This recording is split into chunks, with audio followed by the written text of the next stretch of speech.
Thank you.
ఇది కదా సంగీతం యొక్క పవర్. ఎందుకండి పరిగెట్టి చెన్నై వెళ్తారు? మణులు రత్నాలు మాణిక్యాలు ఇక్కడ ఆంధ్రాలో ఉంటాయి.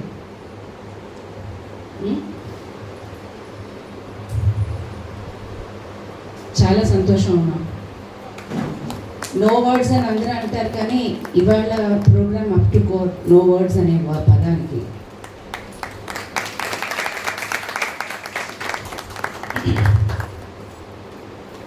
ఘనులు అంటారు కదా, అవన్నీ ఇక్కడ మన ఆంధ్రాలో ఉన్నాయి. మొన్న రీసెంట్గా జరిగినటువంటి ఒక కార్యక్రమంలో, పేరు చెప్పడం నాకు ఇష్టం లేదు, పోట్లాడికి వస్తారు పేరు చెప్తే. పాపం వాళ్ళకి తెలియకే, పెద్దవాళ్ళే, చాలా పెద్దవాళ్ళు, పదవిలోను వయసులోను అన్నింటిలో పెద్దవాళ్ళే. మొన్న ఒక కార్యక్రమంలో అన్నారు, సంగీతం ఏదో వెనక్కి వెళ్ళిపోతుంది, దాన్ని మనం ఏదో ముందరకు తీసుకున్నాం. అది ముందరే ఉంది ఎప్పుడూనూ, మనం వెళ్ళట్లేదు దాని ముందరికి, అంతే. మనం వినట్లేదు, మనకి ఏది కావాలో దాని ముందరికి వెళ్తున్నాం. మనం టీవీల ముందర, సినిమాల ముందర, ఇంకొకటి దాని ముందర, అంతే తప్ప. ఆయన చాలా పెద్ద ఆయన, అలా మాట్లాడితే నాకు ఏం చెప్పాలో అర్థం కాలేదు. సరే, తర్వాత ఏ రంగంలో ఉన్నవాళ్ళు ఆ రంగం గురించి కొంచెం తెలుస్తుంది తప్ప ఇంకొక రంగం గురించి వాళ్ళకి తెలియదు కదా అని, దానికి 100% ప్రూఫ్ అంటారో ఏమంటారో, సాక్ష్యం ఇక్కడ విద్వాంసులు బండి శ్యామల గారు ఉన్నారు, సుబ్బలక్ష్మి గారు ఉన్నారు ఆ కార్యక్రమంలో. ఇలాంటివి వినాలి కదండి వాళ్ళు. వింటే సంగీతం తెలియని వాళ్ళు కూడా ఏదో సంగీతం ఎక్కడికో వెళ్ళిపోయింది, అది వెనక్కి పడిపోయింది, మనం ముందుకు లాక్కొద్దామనే ఆలోచన కూడా రాదు వాళ్ళకి ఇలాంటి కార్యక్రమాలు వింటే. ఎంత ఎనర్జీ, ఎంత పవర్. సర్వసాధారణంగా కచేరీ అంటే మెయిన్గా పాడేవాళ్ళు, మెయిన్గా వాయించేవాళ్ళు ఉంటుంది, మాట్లాడతారు, ఎనర్జీ అనేది.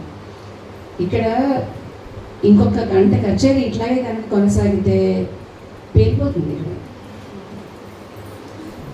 ఎందుకంటే 3 గనులు అంటే ఊరికే పొగడటం లేదండి. వాళ్ళు ప్రదర్శన చేసేటప్పుడు మామూలుగా అందరూ వినేది, మనకి ఏంటి వినపడితే అది మనం వింటాం, దాని గురించి ఏదో మాట్లాడతాం. I'm not talking about that.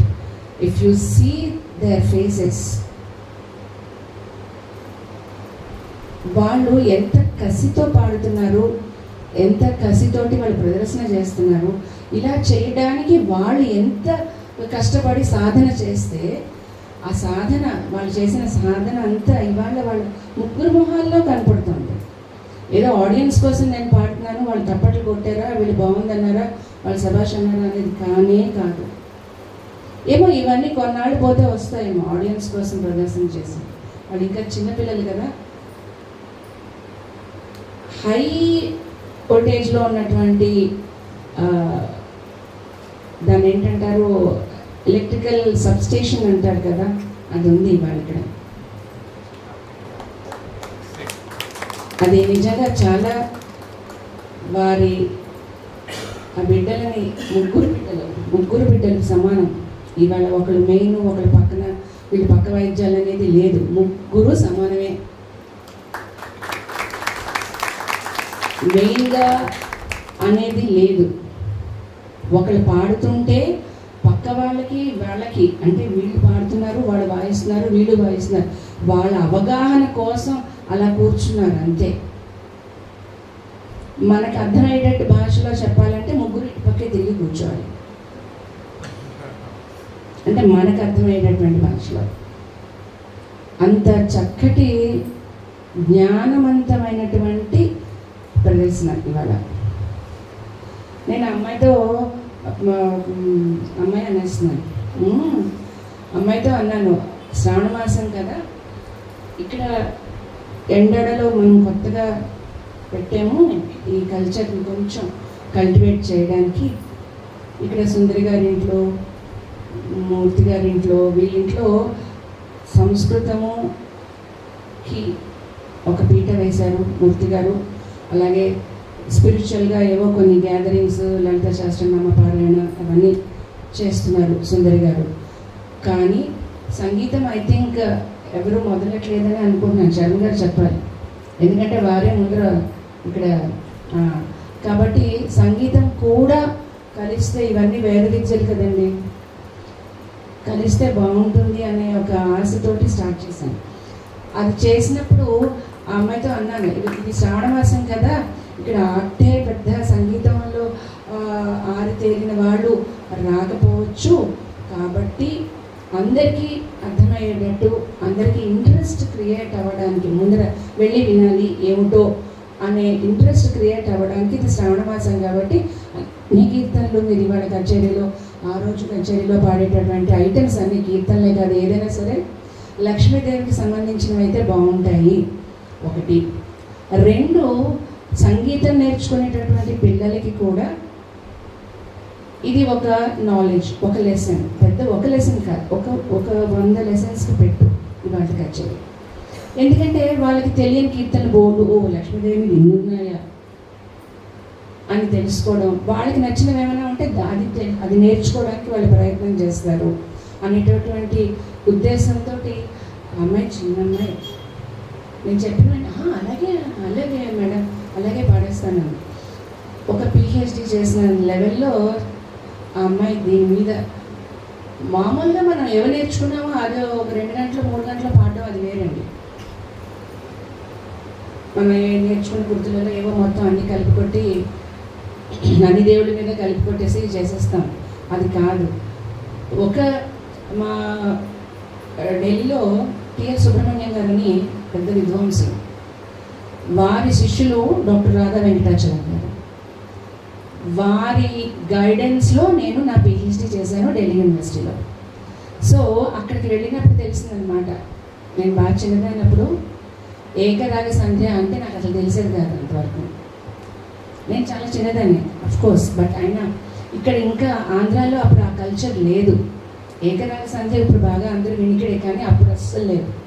అప్పుడు నేను ఫస్ట్ టైం విన్నప్పుడు ఏకరాగ సంధ్య అంటే ఏంటి, బోర్ ఫీల్ అవరా, ఆడియన్స్ బోర్ ఫీల్ అవరా ఏంటి అని అట్లాగే అనుకున్నాను. ఆ తర్వాత తెలుసు, ఓ మై గాడ్, ఇది చాలా ఒక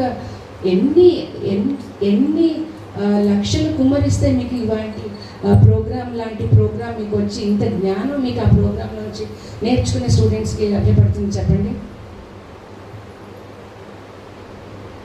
అది పెట్టుకున్నాక మా గైడ్ దగ్గర నుంచి, అంటే డాక్టర్ రాధా వెంకటాచలం గారి దగ్గర నుంచి నేను తెలుసుకున్న విషయం అది, కాన్సెప్ట్ ఓరియంటెడ్ కాన్సెప్ట్స్ చేస్తే తెలియని వాళ్ళకి ఎప్పుడూ తెలియదు. మీరు చంద్రమోహన్ పాల్ పాడినా వాళ్ళకి ఏం తెలీదు, మీరు నగుమమ్మ పాడినా వాళ్ళకి ఏమీ తెలీదు. అట్లీస్ట్ నేర్చుకునే పిల్లలకి ఇది ఈ రకంగా కూడా నేర్చుకోవాలి, ఏవో 20 కృతులో 40 కృతులో ఒక 50 కృతులో ఐటమ్స్ నేర్చుకొని లైఫ్ అంతా కచేరీలు ఆ ఐటమ్స్తోనే తిప్పి ఈ జన్మని కానిచ్చి ఇలాంటివి విన్నప్పుడు ఏమవుతుందంటే, ఓహో ఈ రకంగా చేయొచ్చు కదా. అప్పుడు నా మనసులో పడింది అనమాట, మనం ఎప్పుడైనా పెద్ద అయితే ఎప్పుడైనా కచేరీలు ఏర్పాటు చేస్తే ఇట్లా కాన్సెప్ట్ ఓరియంటెడ్ కాన్సెప్ట్స్ చేయాలి అని. అదేంటంటే ఒక ప్రదర్శన చేసే వాళ్ళకి ఒక ఛాలెంజే, వాళ్ళకి ఒక ఇంట్రెస్ట్ ఉంటుంది. లేకపోతే రెగ్యులర్గా కచేరీ అంటే వస్తామండి, ఎన్ని గంటలు కచేరీ, 3 గంటలు, మీరు ఎన్ని గంటలు పాడమంటే అన్ని గంటలు పాడతామండి, మళ్ళీ కొట్టు, మళ్ళీ చంద్రమోహన్ బాబు, మళ్ళీ అదే ఇంకా కొంచెం ఇదైతే అదే మోహన వర్మ దగ్గర నుంచి మొదలుపెట్టి, లేకపోతే శ్రీరామ వర్మ నుంచి మొదలుపెట్టి.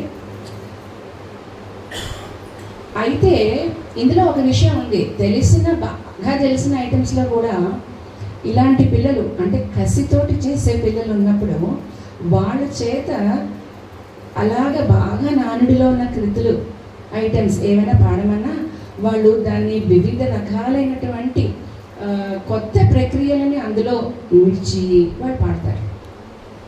అది కూడా లెసనే పిల్లలకి.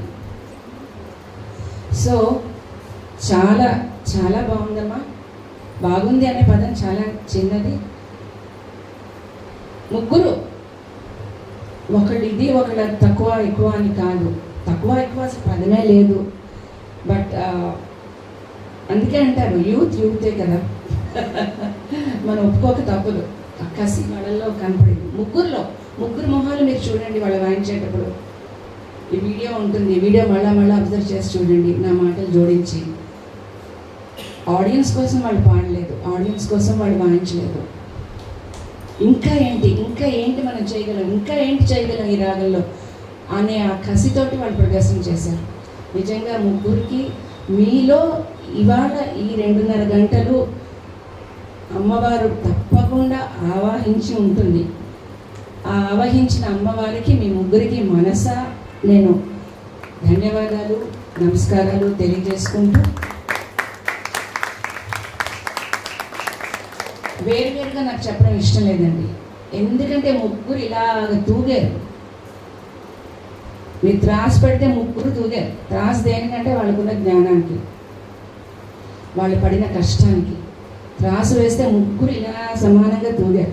అందుకని నాకు ఒక్కొక్కరి పేరు నాకు చెప్పడం ఇష్టం లేదు. సో అయితే ఇన్స్ట్రుమెంట్ గాత్రం మెయిన్గా వెళ్ళేటప్పుడు నాద సహకారం కోసం మనం యూజువల్గా మనం వైలన్ వేసుకుంటాం. లయ ఆ నాదం కోసం ఒక పర్కషన్స్ మనం పెట్టుకుంటాం, రకరకాల పర్కషన్స్ పెట్టుకుంటాం. ఇవాళ ఏది వినాలో నాకు అర్థం కాలే, ఎందుకంటే వాళ్ళంత కష్టపడ్డారు. మనం వినాలి, సంగీతం వచ్చిన వాళ్ళు వినాలి.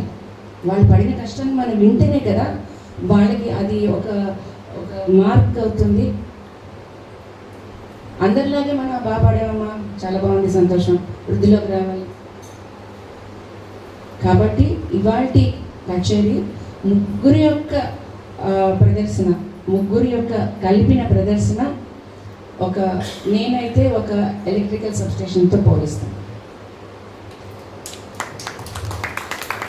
అది ఇంత అయ్యి ఎన్ని ఓట్స్కైనా అది వెళ్ళాలి అని నేను మనసా భగవంతుడిని ప్రార్థిస్తూ, వాళ్ళకి ఈ ఎనర్జీ, ఈ పవర్, ఓపిక, శక్తి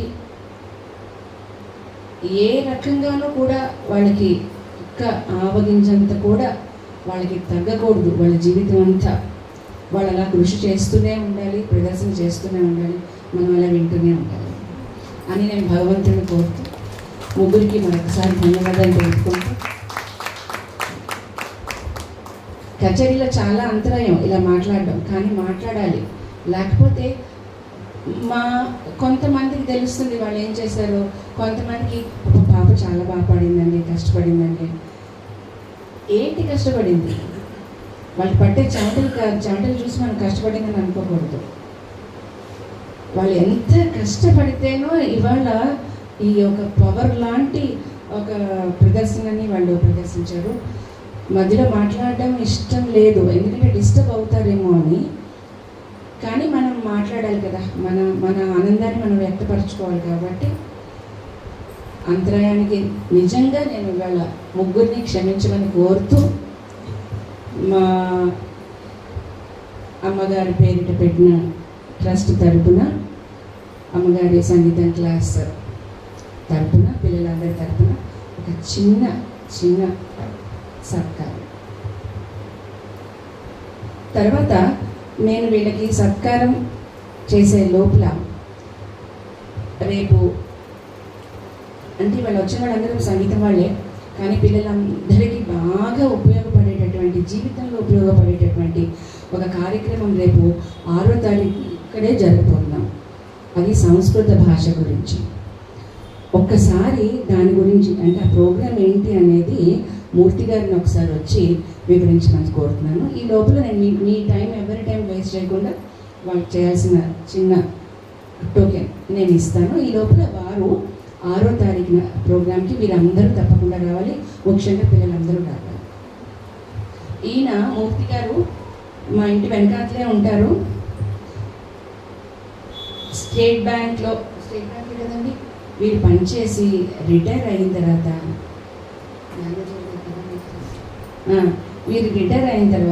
ఇప్పుడు చాలా మందికి ఉచిత సంస్కృత భాషని నేర్పిస్తున్నారు. ఇక్కడ పెద్దవాళ్ళందరూ వస్తారు, చిన్నపిల్లలందరూ వస్తారు, ఉచితంగా నేర్పిస్తున్నారు సంస్కృత భాష. సో దాని మీద ఒక ప్రోగ్రాం రేపు 6వ తారీఖు పెట్టాము. దయచేసి అందరూ రావాల్సిందిగా కోరుతున్నాం. మూర్తి గారు మాట్లాడుతున్నారు ఆ ప్రోగ్రాం గురించి.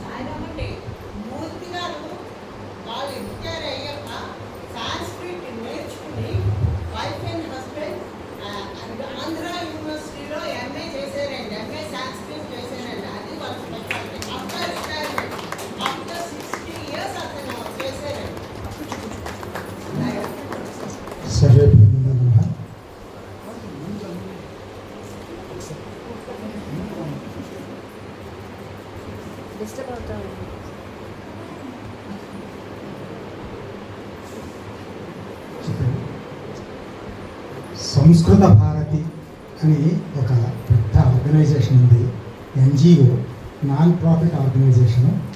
అది ఢిల్లీ కేంద్రంగా భారతదేశం అంతా వ్యాపించి ఉంది. 45 దేశాల్లో దాని యొక్క శాఖలు విస్తరించి ఉన్నాయి. దాని తరఫున నేను కూడా అందులో ఒక శిక్షకుడిగా బాధ్యత నిర్వహిస్తూ అందరికీ ఉచితంగా సంస్కృతం నేర్పడమే సంస్కృత భారతి యొక్క ప్రధానమైనటువంటి ఉద్దేశము. ఆ రకంగా మేము సంస్కృతాన్ని ప్రచారం చేయాలనేటువంటి కార్యక్రమంలో మేము ఆ కార్యక్రమాన్ని నిర్వహిస్తున్నాము. సంస్కృత వారోత్సవాలు 6వ తారీఖు నుంచి 12వ తారీఖు వరకు జరుగుతాయి. 6వ తారీఖున మన డాక్టర్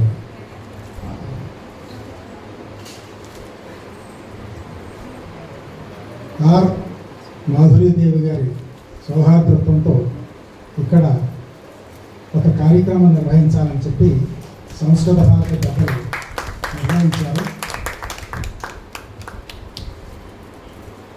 ఆ కార్యక్రమానికి మీరందరూ తప్పకుండా విచ్చేయవలసిందని చెప్పి నా ప్రార్థన.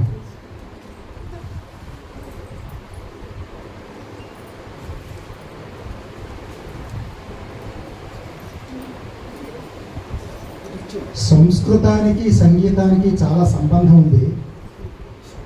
ఉదాహరణకి చెప్పుకోవాలంటే ఇవాళ మన విదుషీమణి చాలా సంస్కృత కీర్తనలు ఆలపించారు. వాటిని మనం తెలుగు కీర్తనలుగానే భావించి ఆస్వాదించాం. అనేక కీర్తనలు, అన్నమాచార్య కీర్తనలు సంస్కృతంలో ఉంటాయి. వాటిని చక్కగా మనం వింటూ తెలుగునే భావిస్తూ ఉంటాం. తెలుగు ఎంత చక్కగా ఆనందించగలుగుతామో అంత చక్కగా ఆ సంస్కృత కీర్తనలు, త్యాగరాజస్వామి వారి సంస్కృత కీర్తనలు కానీ, అన్నమయ్య వారి సంస్కృత కీర్తనలు కానీ అంత చక్కగా మనం ఆస్వాదించగలుగుతాము. సంస్కృతము సంగీతము మీద ఈ మధ్యన ప్రముఖ విదుషీమణి మందా సుధారాణి గారు కూడా కొన్ని కార్యక్రమాలు నిర్వహించారు. రేపు మనం 6వ తారీఖున మీరందరూ వచ్చినట్లయితే సంస్కృతం గురించి సంస్కృత భారతి పెద్దలు వస్తారు ఇక్కడికి. సంస్కృతం గురించి మనకి కొంచెం మంచి విషయాలు చెప్తారు. అది తప్పనిసరిగా మీ అందరూ హాజరు అయ్యి ఈ కార్యక్రమాన్ని జయప్రదం చేయవలసిందని చెప్పి మిమ్మల్ని అందరినీ ప్రార్థిస్తున్నాను. సరే.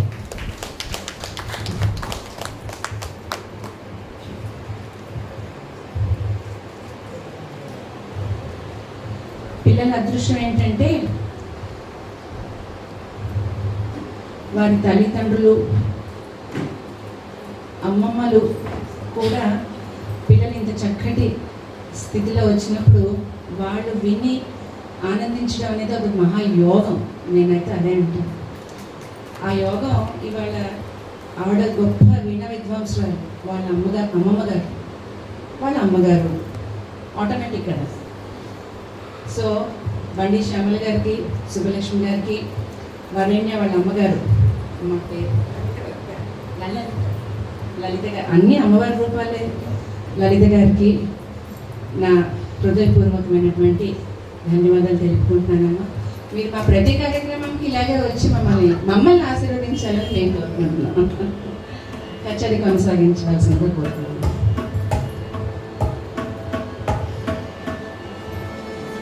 ఇప్పుడు నేను పాడబోయే కీర్తన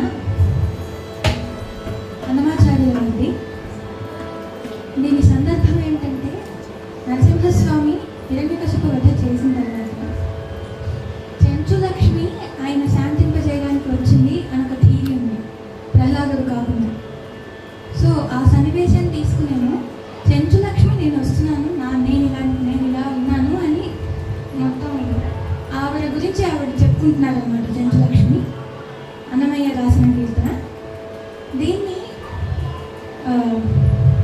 శ్రీ బాలాంధ్రపు రజనీకాంతరావు గారు, one of the most renowned composers and writers of Telugu, of Andhra, ఆయన ఒక రాగం కనిపెట్టారు, కొండమల్హారని. ఇవన్నీ లలిత సంగీతంలోకి వస్తాయి ఒక విధంగా. లలిత సంగీతము, డివోషనల్ అన్నీ, కానీ మెయిన్లీ లలిత సంగీతంలో ఎక్కువ పాడతారు ఇది. లలిత సంగీతం కోసమని కొన్ని రాగాలు క్రియేట్ చేయబడ్డాయి. అందులో ఈయన క్రియేట్ చేసిన కొండ మల్హార్ లాగా ఇది. మొల్లలేని నాకు కొండ మల్హార్ లాగా అన్నమాచార్య గారి రచించినది శ్రీ బాలాంత్రి రజనీకాంత్ గారు. స్వరపరిచినది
చక్కదనముల గంగ నిగుడు